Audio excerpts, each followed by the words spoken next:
Welcome to week 11, everyone, on the rising trade powers. We're rapidly approaching the end of the course, so I hope all of you have learned a lot this semester. And this week, we're going to keep it very, very straightforward. We'll just be discussing the trade powers.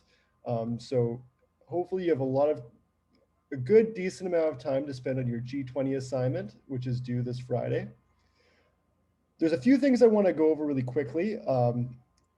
I noticed that many of you are using the same sources in your assignments. I expect for the G20 assignment that I should not find mirror image similarities between assignments on the research and sources used because there's so many different countries to choose from. And I should not see two students with the same country and same sources used for their research because let's say you're doing it on China.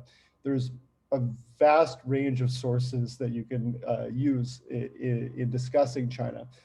So I shouldn't see many students having the same sources of information and very similar kind of information provided across different assignments. So if you have been sharing across for different assignments on Facebook, etc., I will be cracking down on this for this assignment. So I recommend trying to choose a country that perhaps no other student is using. I try to be as unique as possible for this assignment.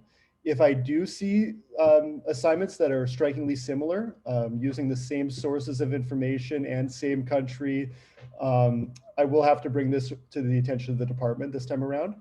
Because it does indicate that students are not working independently. So if you were planning on doing this and you were talking to a bunch of other students about how you are all going to submit the country profile on China or France, etc., I would strongly recommend to not do that this time around because I will be looking carefully for it. So do your own independent research and work on your assignments independently because these are not collaborative assignments.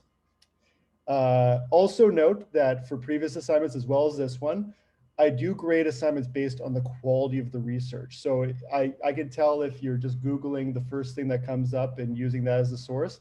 And if you're using sources like dictionary.com or encyclopedia.com, these are not strong sources that provide a strong analysis. So try to be careful about that as well. Be sure to look out for grammar and spelling. Some of you have had very serious issues with grammar and spelling, so I'd recommend paying close attention for this on this assignment. That being said, there is good news. The average for the course is actually quite high at 72%. So this indicates that many of you are doing exceedingly well in the class, considering that that is the average. Usually a B is usually a high C plus in the average of most courses. Ends up being the average, but this one's actually a high 72, and I expect it to be much higher at the end of the course because you still have a test coming up, and the test scores tend to be quite high as well. Do note also for the previous accountability assignments, they were graded for analysis and engagement with course materials. There's no participation grades in this class, and the only real indication that I have that students are thinking about the course materials and actually reading them is through these assignments and the vocabulary that are used in these assignments, et cetera, which is why the analysis is graded so heavily. So be sure to take that into consideration as well. But that being said, I have been very impressed by many of the assignments put forward. So this does not apply to each student. This is, I just thought I'd share this with you so there's no confusion going into the G20 assignment that I expect the assignments to be unique, to provide unique information, and that I should not see similarities across assignments. I have been pretty lenient so far, but going forward, it will be more unique. I've also decided to probably eliminate the final accountability assignment and then just add an extra 5% to the final reflection assignment. So hopefully that kind of relieves a little bit of the pressure on each of you. Okay, so the agenda today, again, we already have a little bit, but we'll talk a little bit more about the assignment. We'll have a little introduction to the 5 major rising economic powers in the world. And, of course, they're not the only 5, but they're the 5 that I've chosen for this week. And that's China, Indonesia, India, and Brazil, and Egypt. So in China, Indonesia, India, Brazil, and Egypt are the five of rising powers that I've chosen for this week. And I think that even though they're very different, they capture a variety of geopolitical realities and challenges, and how these rising powers might impact the aging or weakening economic powers. So I think that these are five very strong examples. By all means, they're not the only rising powers, though. And then we'll end with some things to think about, and some big questions that we can ask ourselves as we come out of this week and the materials that we're covering. So, okay, so just briefly again, reminder that your assignment is due 6 p.m. Barrie time this Friday. Read the instructions very carefully. There has been some issues with students properly reading the instructions, specifically the instructions for choosing the country. Reminder that the UK, US, India, and Canada cannot be used for this assignment, so you must use countries other than the United Kingdom, the United States, India, or Canada. And of course, you can't use the EU because the EU is not a country, it's a super state entity. But of course, yeah, so even though, so no EU is a total, but you can use countries within the EU. Make sure you list your references properly using APA, and list in your list of references to list them all by alphabetically, as required. Make sure you cite all the data you use. If you're using data sets and information specifically, you must make sure that every idea or piece of information that's not your own must be cited. If you quote directly, this has been a bit of an issue. If you're using a direct quote, you must put quotation marks around the direct quote and a citation, right? Because these are not your words or your ideas. So you have to directly quote with quotation marks and then use the citation to show that this is not, it's copying and pasting from a source and then just using the source is not enough. You have to use quotation marks. If you take someone's ideas and put them in your own words, you must also cite that. Paraphrasing information does not mean changing the odd word and saying that is your own original thought, or even that you have to make sure that you're not just changing the odd word. For example, if you take a quote from, let's say it's news.com, and the quote is, this person purchased a truck. And in your piece, you write, this person bought a truck, and you cite that source. That's not paraphrasing. You're just taking one word out and replacing it. That's dangerously close to plagiarism. And I've been pretty forgiving about this in previous assignments. I'll be less forgiving for this assignment. So because it's worth so much, make sure that you're not just, it's quite lazy to just copy something and then change the odd word and say that this is an original thing. So you must completely put it into your own words. I've been informed that you've taken writing classes and you should all be familiar with academic writing. So this should not be a surprise for many of you.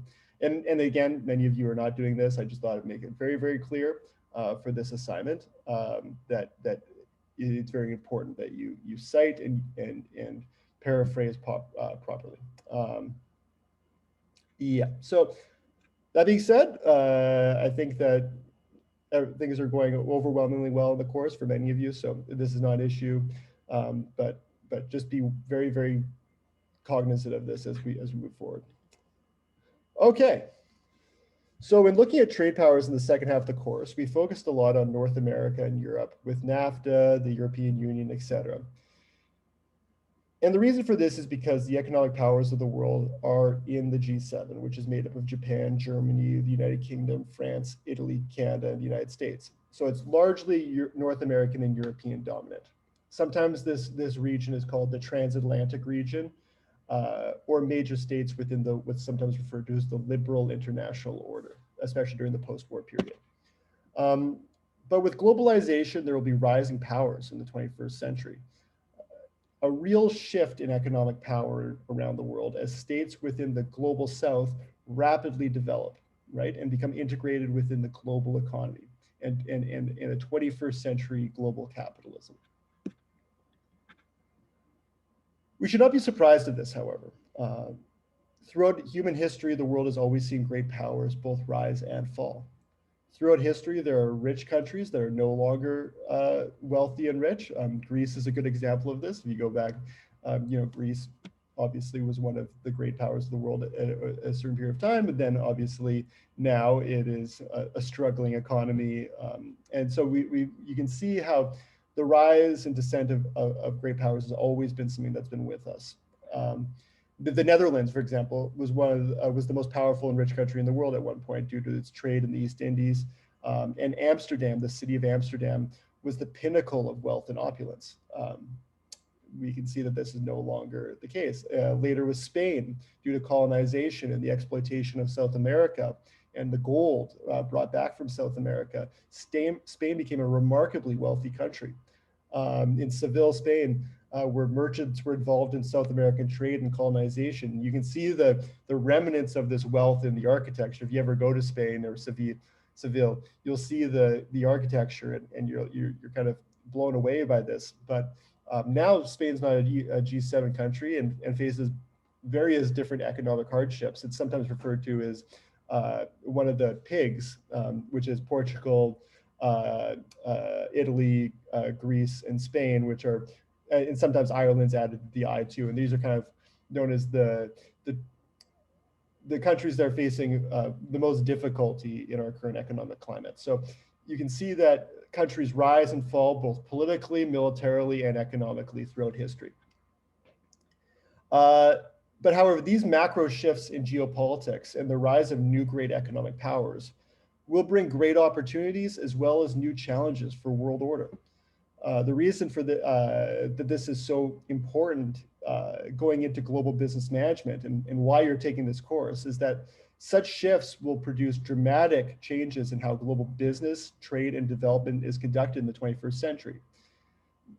The better you're able to see opportunities as well as threats in these transformations in global politics will mean the more success you have in global business and trade. You'll be able to analyze the risks and opportunities, right? And this is kind of the research that I've assigned during this class too, specifically some of the stuff that I've given to you on by the Eurasia Group, for example, Ian Bremmer. Part of the job of what are called political risk analysis is working with private entities and private businesses and helping them understand this changing global environment, right? And that's why they put out the risk profiles each year on different challenges that are facing the entirety of the whole world order, right? So the idea is that this knowledge about geopolitical trends puts you in a competitive advantage in the world of business, right? And especially in the world of international business. So an obvious place to start here is China, right? Because China is arguably already the largest economy in the world, and not only a rising power, but already an established world power. If you take the EU as a totality, you can make the argument that it is a larger economy than China in its entirety, in the entire common market. But nonetheless, China is an economic and political powerhouse, not to mention military. However, yeah, and by most standards, China is the largest economy in the world. This, however, doesn't mean that China doesn't face challenges. After years of unprecedented growth, the Chinese economy is slowing at our current moment due to some major issues, particularly related to real estate. Nonetheless, China has had an enormous amount of growth in recent decades, unprecedented. It's the largest population in the world and has had unbelievable amounts of urbanization in recent years. So the amount of urbanization in China is the equivalent of building a city the size of Philadelphia every 3 weeks. Like the amount of, from the countryside, the kind of pre-revolutionary kind of agrarian China versus now, they're almost, you can't compare the two. For a very long time, China was very isolationist, poor, rural. And after the Communist Revolution, early on even, it was an agrarian society and was not engaged with world trade. It was actually shut off from the world in various ways. So it was such a huge deal, specifically in the 1970s, when Richard Nixon, the US President Richard Nixon at the time, went to China and engaged in diplomacy. Specifically, interestingly, it was ping pong diplomacy because they had some exchange with ping pong tournaments and some diplomacy around sport. But they also started trade deals with this enormous untapped population, right? Uh, and at the time, it was also realized by China that trade had various benefits, right? They needed to adjust but in order to engage in global trade and what sometimes referred to as global capitalism, they needed to adjust their theories of communism to allow the state to engage in global capitalism while still remaining devoutly Marxist. The leader of China at the time, Deng Xiaoping, decided that China would remain a state-sponsored economy or state-led economy, but needed to produce wealth for trade and development. The motto of the 1970s moving forward was to be rich was to be glorious. And they decided they didn't need to remain an isolationist or protectionist economy. China realized it has this enormous market, as well as an enormous laboring and producing population, especially compared to the rest of the world. So we see this massive growth in urbanization, with many moving to these enormous metropolises. A great example is Guangzhou in China, where it's more populated in the greater metropolitan area than all of Canada. These are enormous megacities. And in recent years, we've seen a rise in the Chinese middle class, which is often an indicator of how healthy an economy is and how strong an economy is the growth of a middle class, right? And this has given Chinese citizens the wealth to travel the world. It's given them wealth to consume at a much higher rate, especially, items that are often identifiable markers for middle class. Home ownership, car ownership, etc. There's been a massive growth in this Chinese middle class, and there's also been an unbelievable growth in infrastructure with high-speed rails built across China, as well as other massive infrastructure projects. China has also used its economic development for geopolitical purposes.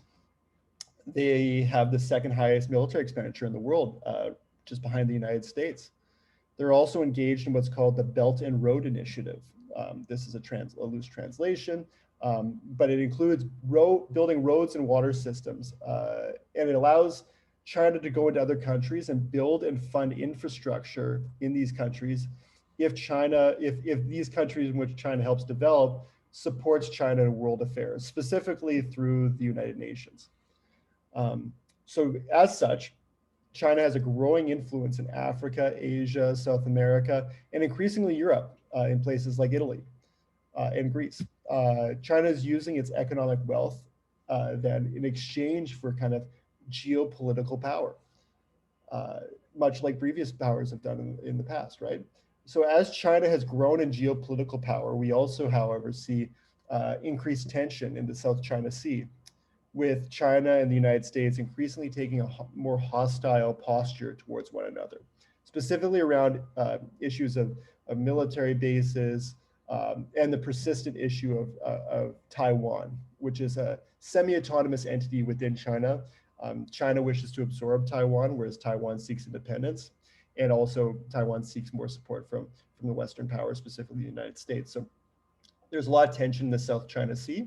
Also about U.S. military bases in the region, U.S. influence in the region, specifically in places like South Korea and Japan, and China wanting to assert a more dominant role within the region. So both great powers right now are very, I wouldn't say aggressive, but the tension between the two great powers are becoming more and more. They're mounting to something that could lead eventually into something that could tip the scales into something that's a more hostile posture between the two, much like you'd see in Ukraine is often discussed as almost a canary in the coal mine for what could happen in a place like Taiwan as well. You have, of course, Ukraine, the Western Ukraine supported by the United States, Eastern Ukraine supported by Russia, and we have this conflict over with Russia invading Ukraine. The fear is that we could see a similar occurrence with Taiwan, between the United States supporting Taiwanese nationhood and our independence from China, whereas China taking a more aggressive role for absorbing Taiwan within the Chinese state. So it's a tinderbox, as some would call it within the region. However, there has been some serious issues with China as well. One major issue for China is their demographics. China's one-child policy, which is, where it was only permitted to have one child, had a series of unintended consequences, namely the preference for male children within China, which led to a demographic inequality where there's much fewer women than men, because it's believed that men are stronger producers, so many families want a son rather than a daughter. And so now China's in a situation where it has about 105 men for every 100 women, which is in a country so large is a major imbalance, especially if these inequalities are in demographics are located in specific cities or regions.